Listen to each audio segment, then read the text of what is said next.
All of you, आप लोगों को Knet.RD यूट्यूब चैनल में स्वागत है।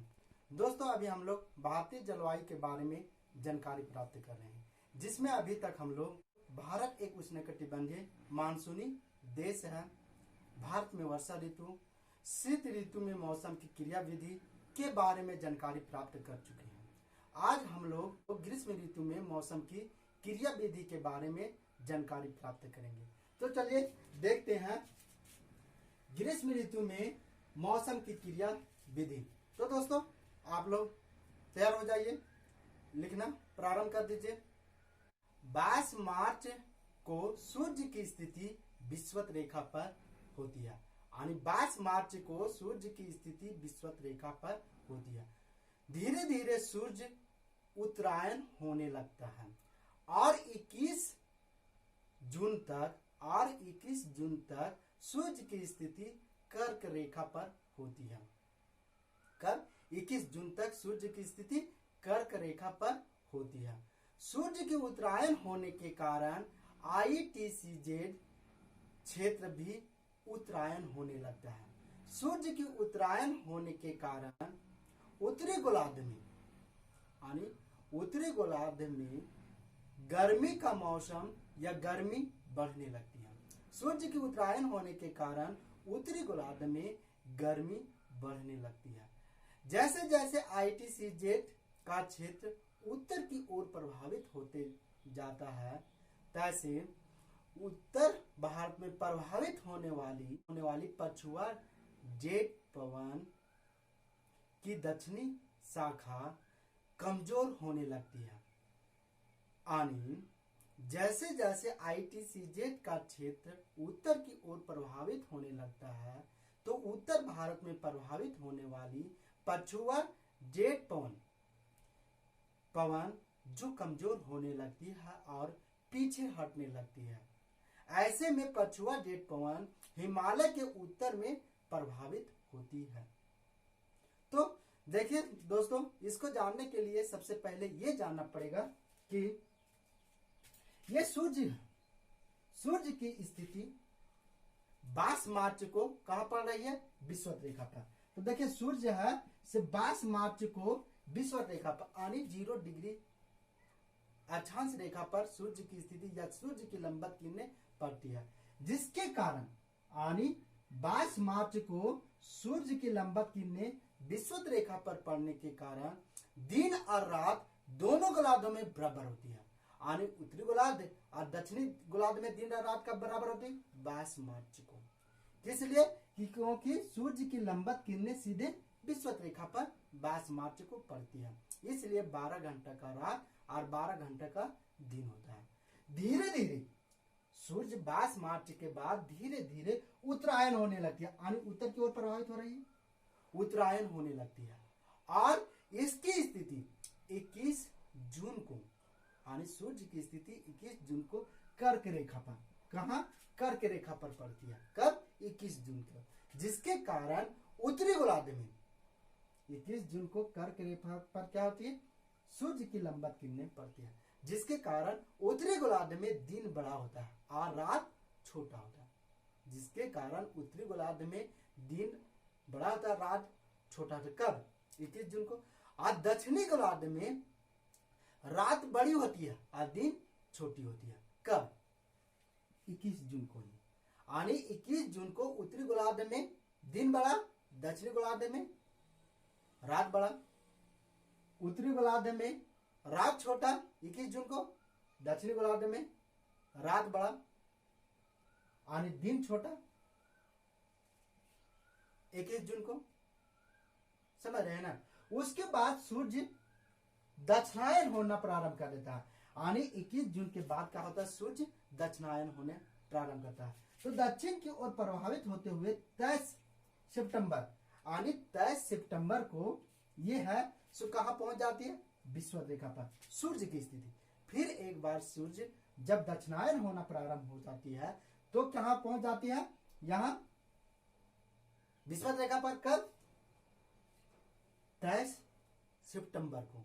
तो दोनों गोलार्ध में दिन और रात बराबर होता है, यानी उत्तरी गोलार्ध में भी और दक्षिणी गोलार्ध में दिन 12 घंटे का रात 12 घंटे का होता है।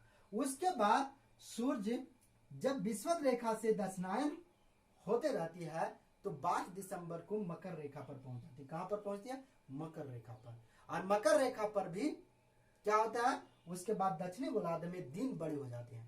यानी मकर रेखा पर सूर्य की स्थिति कब बन रही है? 22 दिसंबर को। तो 22 दिसंबर को दक्षिणी गोलार्ध में दिन बड़ा और उत्तरी गोलार्ध में दिन छोटा। 22 दिसंबर को दक्षिणी गोलार्ध में रात छोटा और उत्तरी गोलार्ध में रात बड़ा होती है।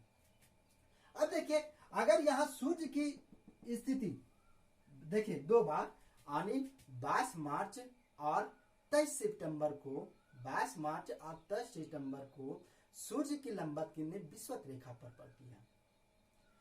अब यहाँ सूर्य की लंबवत किरणें विषुवत रेखा पर पड़ेगी तो यहाँ निम्न वायुदाब का जो क्षेत्र होता है अत्यधिक शक्तिशाली हो जाता है। और ऐसे में हवाएं, निम्न वायुदाब का क्षेत्र अत्यधिक शक्तिशाली हो जाता है, उसी को कहा जाता है ITCZ, यानी इंटर ट्रॉपिकल कन्वर्जेंस जोन। इसके बारे में हम अगला क्लास बता चुके हैं। तो देखिए ITCZ जोन हो जाता है यहाँ पर विषुवत रेखा पर। कब? जब सूर्य की लंबवत किरणें विषुवत रेखा पर पड़ती है। कब कब? तो देखिए 22 मार्च और 10 सितंबर को। और इसके कारण यहाँ हवाएं गर्म होकर ऊपर उठने लगती है और इसकी वजह से क्या होता है, यहाँ वर्षा होती है। तो निम्न वायु दाब का क्षेत्र, लो प्रेशर का जोन जब अत्यधिक शक्तिशाली हो जाता है उसी को कहते हैं ITCZ जोन कहते हैं। अब देखिए, जब सूर्य की स्थिति धीरे धीरे उत्तरायण होना प्रारंभ करता है तो 21 जून को सूर्य कर्क रेखा पर स्थापित हो जाती है। ऐसे में ITCZ भी उत्तरायण होने लगता है और धीरे धीरे ये उत्तरायण होते जाता है। और जब ये भी ये कौन ITCZ का क्षेत्र यहाँ कर्क रेखा पर बनता है तो यहाँ निम्न वायुदाब का क्षेत्र अत्यधिक शक्तिशाली होता है और ऐसे में क्या होती है, वर्षा होती है। तो लिखिए, वही हम लिखने बोल रहे हैं आप लोग को कि सूर्य 22 मार्च को, सूर्य की लंबवत किरणें 22 मार्च को विषुवत रेखा पर पड़ती है। धीरे धीरे सूर्य 22 मार्च से उत्तरायण होना प्रारंभ कर देता है और 21 जून तक सूर्य कर्क रेखा पर लंबवत चमकने लगती है। यानी कर्क रेखा पर सूर्य 21 जून तक लंबवत चमकने लगती है। सूर्य के उत्तरायण होने के कारण ही ITCZ का क्षेत्र भी उत्तर की ओर खिसकने लगता है। सूर्य के उत्तरायण होने के कारण उत्तरी गोलार्ध में गर्मी बढ़ने लगती है।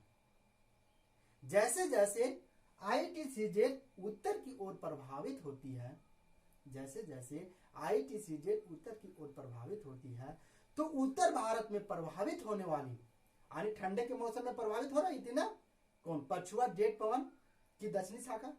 तो पछुआ जेट पवन की दक्षिणी शाखा कमजोर होने लगती है। कैसे? जैसे जैसे ITCZ का क्षेत्र उत्तर की ओर प्रभावित होने लगती है तो उत्तर भारत में प्रभावित होने वाली पछुआ जेट पवन की दक्षिणी शाखा कमजोर होने लगती है और ये पीछे हटने लगती है, जिसके कारण पछुआ जेट पवन अत्यधिक कमजोर होने के कारण ये हिमालय के उत्तर में प्रभावित होने लगती है। समझ गए? अब आगे देखिए, मार्च अप्रैल, मार्च अप्रैल में मौसम, भारत में मौसम, यानी मार्च अप्रैल में भारत में मौसम की क्या स्थिति होती है। तो लिखिए, सूर्य के उत्तरायण होने के साथ पश्चिमोत्तर भारत, सूर्य के उत्तरायण होने के साथ पश्चिमोत्तर भारत या भारतीय उपमहाद्वीप में मार्च अप्रैल में गर्मी बढ़ने लगती है। क्या होता है? मार्च अप्रैल में गर्मी बढ़ने लगती है, जिसके कारण पश्चिमोत्तर भारत में जिसके कारण पश्चिमोत्तर भारत में वायुमंडल का एक निम्न दाब या लो प्रेशर, यानी जिसके कारण वायुमंडल में एक निम्न दाब या लो प्रेशर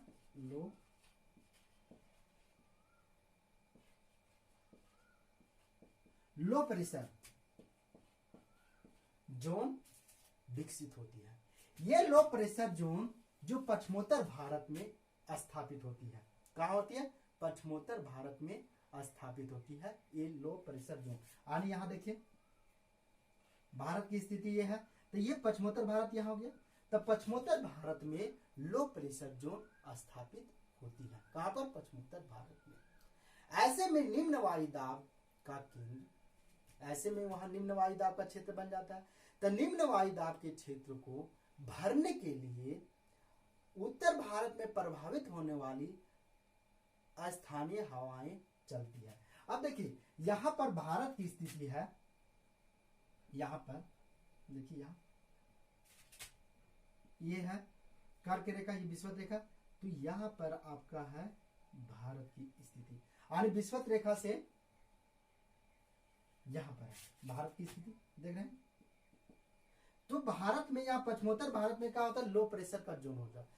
तो निम्न वायुदाब को क्षेत्र को भरने के लिए, निम्न वायुदाब के क्षेत्र को भरने के लिए उत्तर भारत में प्रभावित होने वाली स्थानीय हवाएं जो निम्न वायुदाब के क्षेत्र की ओर चलती है, यानी ये लो प्रेशर जोन के तरफ चलती है। कहां पर प्रभावित होती है? ये निम्न वायुदाब इतना शक्तिशाली नहीं होता है कि हिंद महासागर और अरब सागर से मानसूनी हवाओं को खींच सके, जिसके कारण स्थानीय हवाएं जो उत्तर भारत में प्रभावित होती है वो तेजी से निम्न वायुदाब को भरने के लिए तेजी से प्रभावित होने लगती है और ये हवाएं आपस में टकराकर ऊपर उठ जाती है, लेकिन वर्षा नहीं कराती है, क्योंकि उत्तर भारत में प्रभावित होने वाली स्थानीय हवाएं में नमी और आर्द्रता नहीं पाई जाती है, क्योंकि ये हवाएं समुद्री हवाएं नहीं होती है। इसलिए मार्च अप्रैल के माह में पूरे भारत में, मार्च अप्रैल के माह में पूरे भारत में, पूरे यानी संपूर्ण भारत में, पूरे भारत में धूल भरी आंधी या तूफान चलता है, जिसे बेंड्रो कहा जाता है। क्या कहा जाता है? बेंड्रो। हम लोग बेंड्रो बोलते हैं स्थानीय भाषा में। देखते हैं नहीं कि निम्न वायुदाब का क्षेत्र बन जाता है तो गर्मी के दिन में जाते रहते हैं तो क्या होता है? अचानक घूमने लगता है, तो हम लोग यह स्थानीय नाम से उसको क्या कहते हैं? भूत आया, भूत आया, ऐसे कहते हैं। तो वही क्या होता है कि बेंड्रो का रूप धारण, यानी निम्न वायुदाब का क्षेत्र पश्चिमोत्तर भारत में बन रहा है। पश्चिमोत्तर भारत यहाँ यानी पाकिस्तान तरफ, इधर पश्चिम, तब पश्चिमोत्तर भारत में यहाँ स्थापित हो रहा है निम्न वायुदाब का क्षेत्र। तो इसको भरने के लिए अगर खाली स्थान को पूर्ति करें, लिखा रहता है ना, हम लोग 10 क्लास में पढ़ रहे थे पहले कि खाली स्थान को भरे, तो ऐसे भरना पड़ता था। उसी प्रकार से ये लो प्रेशर का जोन है जो खाली स्थान है, इसको भरने के लिए स्थानीय हवाएं यानी उत्तर भारत में जो प्रभावित हो रही है स्थानीय हवाएं, वो क्या होती है? स्थलखंड में प्रभावित होती है, जिसके कारण में उसमें क्या रहता है? नमी नहीं पाई जाती है। तो स्थानीय हवाएं यहाँ प्रभावित होती है। कब? मार्च अप्रैल के माह में। और निम्न वायुदाब का क्षेत्र उतना शक्तिशाली नहीं रहता है कि ये हिंद महासागर और अरब सागर से मानसूनी हवाओं को खींच सके।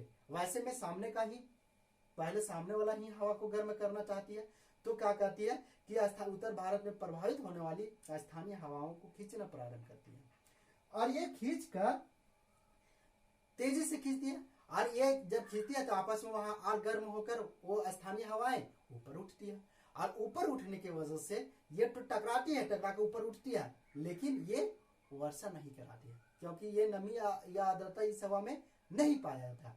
और यही हवा है से मार्च अप्रैल में धूल भरी या तूफान प्रभावित होती है, पूरे भारत में धूल भरी हवाएं या तूफान जैसा चलता है। अभी देख रहे होंगे कुछ दिन पहले कि एकदम तूफान चल रहा है। ऐसे तो इस वर्ष पता ही नहीं चल रहा है कि कब बरसात हो रहा है, कब गर्मी पड़ेगा। सो तो देखिए यहाँ धूल भरी हवाएं चलती है जिसे बेंड्रो कहते हैं, यानी उसको स्थानीय नाम से बेंड्रो उठा तो कहते हैं कि ये पत्ता पूरा घुरा के ऊपर ले जाता है, निम्न वायुदाब बनता है, तो हम लोग कहते हैं भूत आया, भूत आया। ठीक है, अब आगे देखिएगा।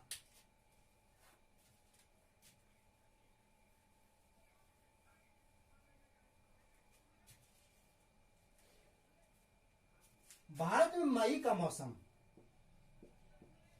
मई का मौसम, भारत में मई का मौसम।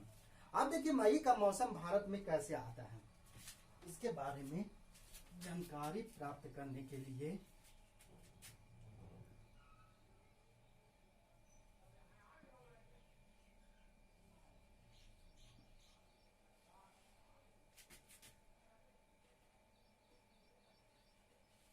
ये भारत मान के चलिए, ऐसे मैप हमको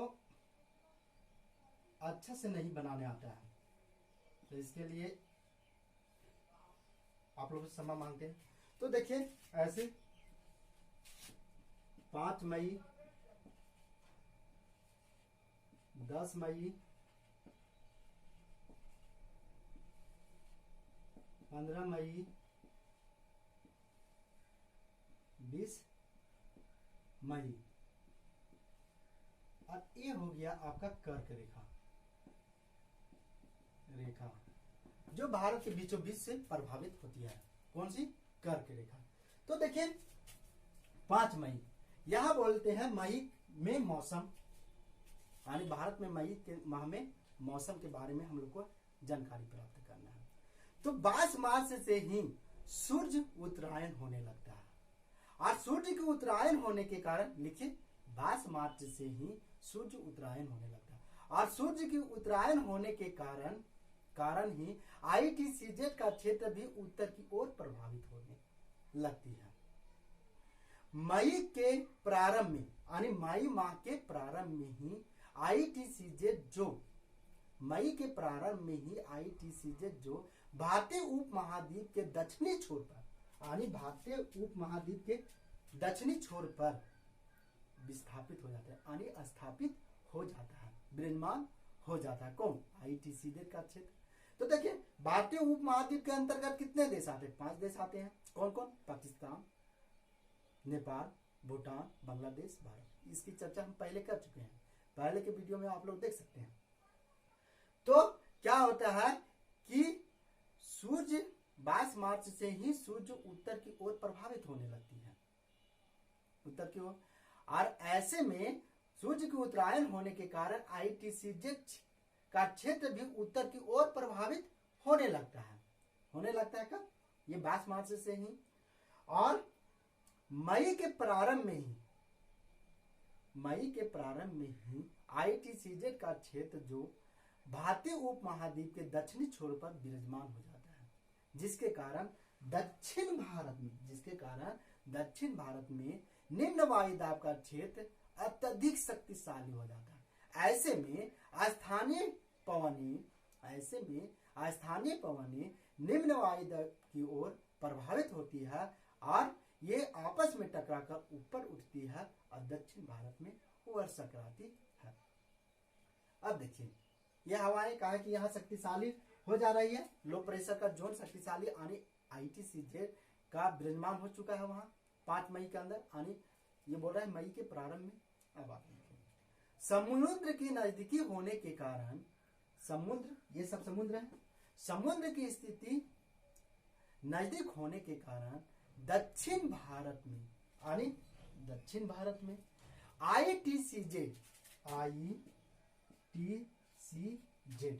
ITCZ से 5 मई, 10 मई, 15 मई, 20 मई को स्थानीय हवाएं टकराती है और वर्षा कराती। वास्तव में ये वर्षा मानसूनी वर्षा नहीं होती है, वास्तव में ये वर्षा जो हो रही है सो मानसूनी वर्षा नहीं होती है। इस वर्षा को देखिए क्या क्या नाम दिया गया है। मानसूनी पूर्व फुहार, या इसी को कहा जाता है फुहार कहा जाता है, फुहार कहा जाता है, या फुहार कहा जाता है, या फुहार कहा जाता है, फुहार कहा जाता है। किसे? जो मानसूनी पूर्व वर्षा को फुहार, ये आप जानिए कि फुहार कहा जाता है। मानसूनी पूर्व फुहार वर्षा जो मुख्य रूप से केरल, कर्नाटक, तमिलनाडु में विशेषताएं युक्त होती है। यानी मुख्य रूप से इसमें विशेषता होती है। केरल, तमिलनाडु और कर्नाटक में प्रभावित होती है कौन? ये फुहार वर्षा, मानसून पूर्व फुहार वर्षा, जिसे अलग अलग राज्यों में मानसूनी पूर्व फुहार वर्षा को अलग अलग राज्यों में अलग अलग नामों से जाना जाता है। और ये मानसूनी फुहार वर्षा जो फसलों के लिए लाभदायक होता है। क्या होता है? लाभदायक, अत्यधिक लाभदायक होता है। तो मानसूनी पूर्व फुहार वर्षा को केरल में आम्र वर्षा कहते हैं। क्या कहते हैं? आम वर्षा, आम वर्षा, ठीक है ना, आम वर्षा कहते हैं। तो क्या होता है कि केरल में उस समय आम वर्षा, आम के लिए आम का फल फलते रहता है। चिठोरा हम लोग कहते हैं, छोटा छोटा चिठोरा, खाने में बहुत अच्छा लगता है। बचपन में हम लोग तो दिन बिता देते थे, यानी सुबह निकले तो ये इतना इतना करके और उसको छील कर बनाते थे। ये कुछ कर उसमें मसाला डालते थे, मिर्चा डाल देते थे और नमक डाल देते थे और उसके बाद उसको कुछ कर बनाते थे। खाने में बहुत अच्छा लगता था। तो उसी चिठोरा, चिठोरा यानी ये आम वर्षा है। से केरल में आम वर्षा, वो उस वर्षा जो पूर्व मानसून पूर्व फुहार जो वर्षा होती है इसे आम वर्षा के नाम से जाना जाता है, क्योंकि उस समय केरल में आम का चिठोरा छोटा छोटा लगते रहता है। तथा इसे फूलों की वर्षा भी केरल में कहा जाता है। यानी उस समय कॉफी में फूल निकलते रहते हैं। कॉफी का जो फसल होता है उसमें क्या होता है? फूल निकलते रहते हैं, इसलिए कॉफी, इसे फूलों की वर्षा कहते हैं। और कर्नाटक में उसे कॉफी वर्षा, यानी कर्नाटक में ये मानसून पूर्व फुहार वर्षा को कॉफी वर्षा कहते हैं। कर्नाटक में सबसे ज्यादा कॉफी, अगर पूछ दे आपको कि भारत में सबसे ज्यादा कॉफी का उत्पादन कहाँ होता है? कर्नाटक में। तो कर्नाटक में उसे कॉफी वर्षा या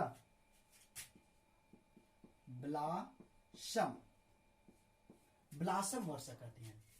कॉफी वर्षा कहते हैं या ब्लासम वर्षा कहते हैं। कहाँ? कर्नाटक में।